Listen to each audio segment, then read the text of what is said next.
Rob Nichol, who is the CEO of the New Zealand Rugby Players Association. Hello, Rob. How are you, mate? I'm good, Marty. I was trying to work out if that was a machine gun or a drum roll. I tell you what, if I could round up all the councillors in one room, mate. Yeah. Anyway, I want to know, and I want to know who you think, because I actually think I've got this pegged. 89 out of 90 voted in the for Silver Lake. I reckon it was Mark Robinson, mate. I reckon just because he could, he voted against it. Well, you know, I'm not quite sure, and probably not for me to comment. I'm not even in Auckland, but maybe someone ticked the wrong box by mistake, Marty. Nothing would surprise you, right? Okay, so this has been going on for a couple of years. Explain to us why it is good for New Zealand rugby that this has finally been passed.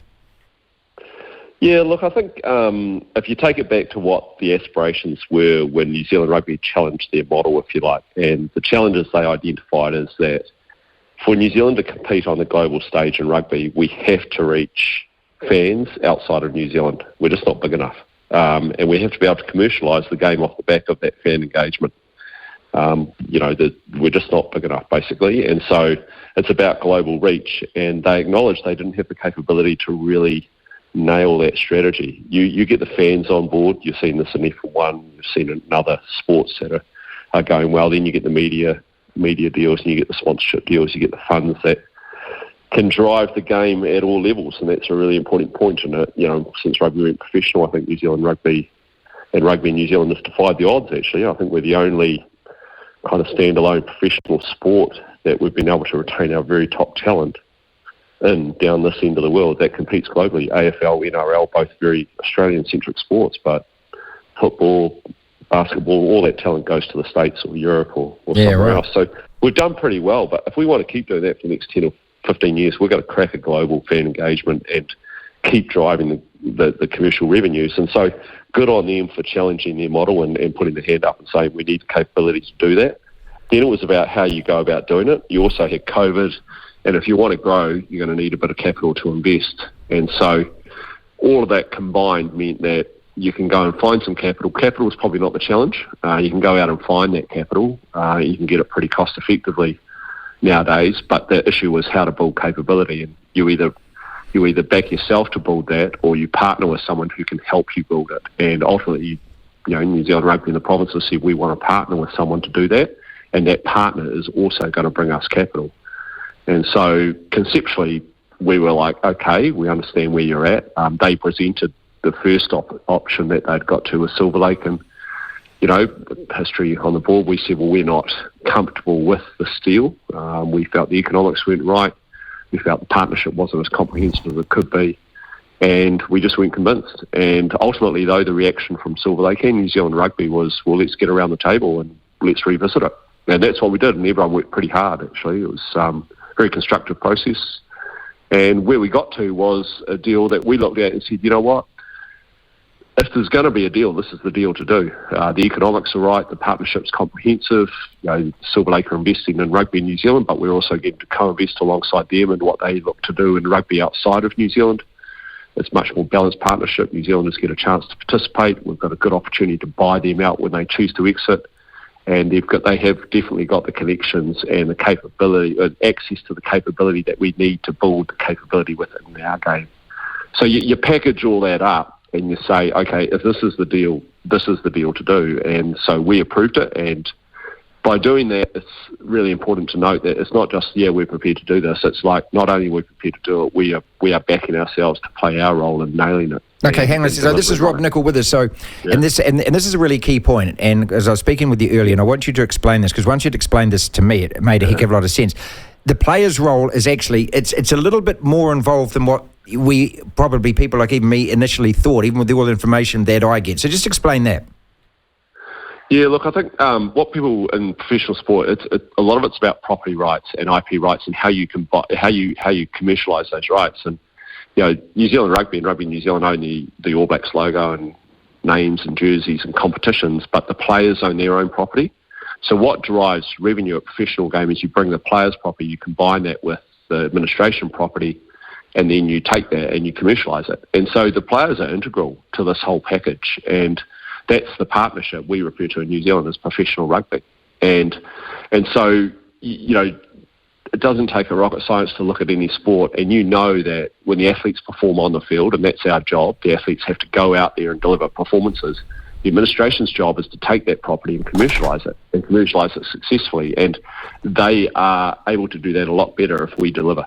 And now the modern day sport is asking for more than that. It's more than just what you do in 80 minutes of football. You've got to have players who are prepared to put themselves out there, show their personalities, engage with fans on a personal level and all that side of things. So there's a lot that the players are going to be doing moving forward in order to make this a success and to support the administration in the role that they have to play. So it really is a genuine partnership if you want to nail it and knock it out of the park. And because we've been involved in this and because we've approved it, we've got a massive responsibility on our shoulders to deliver now. And that comes with this deal, which I think is one aspect that makes it really positive. There's a strong level of unity now, shared responsibility, and we're all going to have to work together and make it work. If it didn't happen, we'd still be able to do something. There's no doubt about it. But if there's a deal to do, this was the deal. This was the one. It wasn't always like that. Interesting as well. I don't know whether you've heard Mark Robinson's comments as well. He said, the public debate, the fallout, the ongoing, sort of disconnect between the parties. He said, in the end, it's all actually good for it. And I don't know whether he's just saying that to be nice or not. But I mean, you hit the coalface of these negotiations, and it was really tough. And you have to take a stand, and you've actually got to sit there, and you've got to be determined and get your thing. At the end of that process, how do you describe your feelings about the fact that, hey, it was a lot of conflict before it became a deal? Yeah, I mean, you can only control how you go through the process, and I think the players have been outstanding, very calm, very methodical. We did due diligence. We asked good questions. We didn't get the answers we needed. We made a decision. The response from New Zealand Rugby and Silver Lake in particular was really good. They listened, they engaged, they were incredibly respectful, they solved problems. And we ended up at what we believe is a really good outcome and one we're prepared to endorse. So, and at that level, it was robust. But there were also, let's be honest, other aspects that played out in a way that we look back and kind of wish it hadn't happened that way. We don't think it necessarily needed to. Well, there's a lot of PR. There's a lot of media playing, wasn't there, Rob? I mean, I was involved in some of it. Yeah. Exactly, and we didn't need that. I don't think the fans or certainly the players wanted to see some of that stuff, but life's not perfect, eh? Like you can map out your plan and say how you're going to do things, but when emotions come into it and people have committed in certain directions and people are pulling you and you're pulling you back, or you perceive that a bit of pressure comes on and people act and react. And so rugby, someone said to me the other day, rugby's quite strange because it goes all over the show, but it genuinely gets to the right outcome. Yeah, good call. It does. So good call. Maybe there's a little bit about that in this, is that it didn't. I don't think anyone involved would look back and say, I wish it had gone a little bit smoother or better or be a bit more constructive or whatever at various times. But we've actually got to a pretty good outcome, and that's the thing you focus on. But the other part to this, Marty, is we're at the start line. Yes. Really, that's what we've done, is we've created an opportunity to get on the start line. Now we have really got to step up and deliver, and we owe that to the country, frankly. This is not just rugby union. This is not just the rugby players. Rugby holds a special place in New Zealand's psyche and identity, and it's very much part of the country. We're all very proud of it. We know it's got some challenges at various levels, from community participation, professional level, retaining talent, all that kind of stuff, and we're only going to be able to combat those challenges, turn them into opportunities by working together. So that's the attitude we have, and the players they're right on board with us and into it. Rob Nichol, then, who is the man who sits there at the top of the Rugby Players Professional Association, Rugby Players of New Zealand. The other thing I wanted to ask you about, just briefly, was we've been reading a lot about this new athletes advocacy group, and I don't know what it's going to be actually called, but you guys in rugby, you've managed to be able to exist alongside the union and work with them, as we've just been hearing on different things, but also independently. And I suppose what worries me, just as a sports fan, when you hear and you read the reviews like Cycling New Zealand and the tragedy around Olivia Podmore and things, you just want fairness, and I think that you have to be independent as a result of that. Are you able to give them any guidance or set a model down? Because what you guys have achieved with the rugby, do you know where I'm going? That with the rugby seems to be a model that I hope this new athletes thing can be like that, can have the strength that you guys have. Yeah, look, I mean, in our office, basically we have an athlete federation, and the members of the athlete federation are the rugby, cricket, hockey, netball, football, basketball. I think we've got the Australian Rugby League associated with us. Player associations. So there's a few of us bobbling around, and been lucky enough to be involved in most, if not all of them, and currently chair the athlete federation.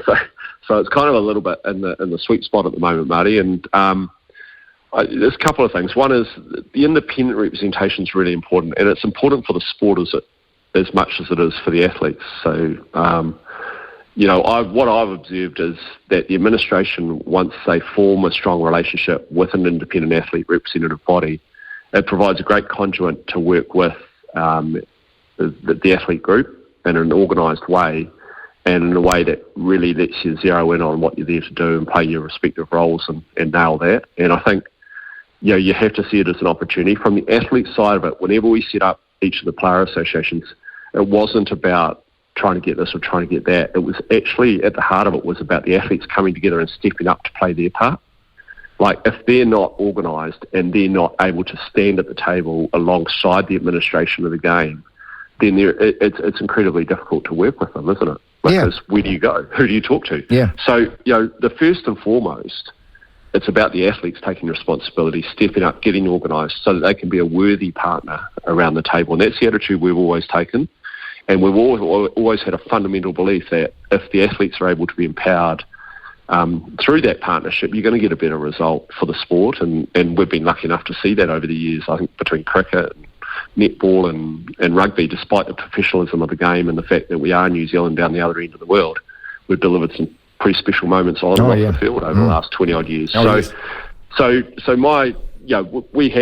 We have been aware of where the rowers and cyclists and some of the other Olympic athletes and sports are at, and a couple of things are really impressing me. The first thing is the diligence that they're doing. They are educating themselves and they are engaging with everyone, whether it's New Zealand ourselves, High Performance Sport New Zealand, different groups, and they're learning and they're working out, or the impression I get is they're working out where they want to take their space and how they want to move forward. And whatever they do, I'm incredibly confident that they will make good decisions around how they're going to step up. And I think, in doing that, I reckon they're going to make a big difference. So they will make the right choice, is my belief. And are you involved? Are you helping them? Yeah. I mean, they've talked to us. They've talked to us in the same way they've talked to Sport New Zealand and listened to other people. Of course they have. I mean, we've got 90% of New Zealand's high performance athletes represented through our office. So it's logical, and they know, and we have helped out where we've been asked to help, and we'll continue to help out in any way we can, and support them as long as they have that ethos of what we've just talked about, that they want to come together and they want to step up and take some responsibility, engage with their sports to empower the environments to produce, the kind of aspirations that they've really thought about their why, and that the why is positive, and that they have that independence. That's really important from our perspective. It's fundamental to all our player associations. It's independent representation of athletes. It's not an athlete voice. It's not a leadership group. It's not a consultative group. It's independent representation. Okay, finally, then, does it have to involve a couple of past athletes? Is it? I mean, I don't want to besmirch your own international rugby career, Rob, but I mean, I know that you're a great athlete, and I know that you do all those runs where you run over mountains and swim through rivers and things, but just wallow down the rivers. But look, in all honesty, it's got to come from the athletes. It has to be driven by the athletes. Yep. I've in all the player associations I've been involved in, and still sort of in the rugby one now, but been across netball and cricket and all the others. It's always been driven by the athletes. And I know there's a perception out there because they hear us, some of the administration that are associated with them, all talking, but we are so driven by the athletes, and it has to be that way. We can't do our job unless we have the absolute confidence and engagement of the athlete on the issues that we're working on, and the buy-in to the vision and the purpose of the organisation. So, does it have to involve past athletes? I think there's kind of a timing space. It's like a generational thing. We were very lucky in rugby in the early 2000s, late 90s, that we had a generation of athletes that had amateurism. They had about 5 or 6 years of professionalism. They saw where this was going. They saw that everyone else was organised, broadcasters, commercial partners, the administration. The only group that wasn't at the table were the athletes, and they thought, this is not good for the game. We have to be the ones that come together and sort this out and ensure the athletes, like I said, step up, take responsibility, get a seat at the table, and contribute. And so they did that. Now, they did that knowing they wouldn't benefit from it. And then a few years later, we did cricket. 2006, the netballers, there was a generation of players there that said, this is the legacy we want to leave. And future players have benefited from all of those actions. And, I suspect where we're at the moment is there's a generation of athletes there that have educated themselves, the knowledge, the time is right, the environment's got to the point where it's so obviously needed. It's just the moment in time. And, I really hope that people, whether it's administrators or whoever, just support the opportunity, because it is a great opportunity for those sports, and I'm sure it'll work out pretty well in the end. Awesome, mate. Always good to talk to you, and thank you so much for that. So what an insight. I hope you enjoyed that.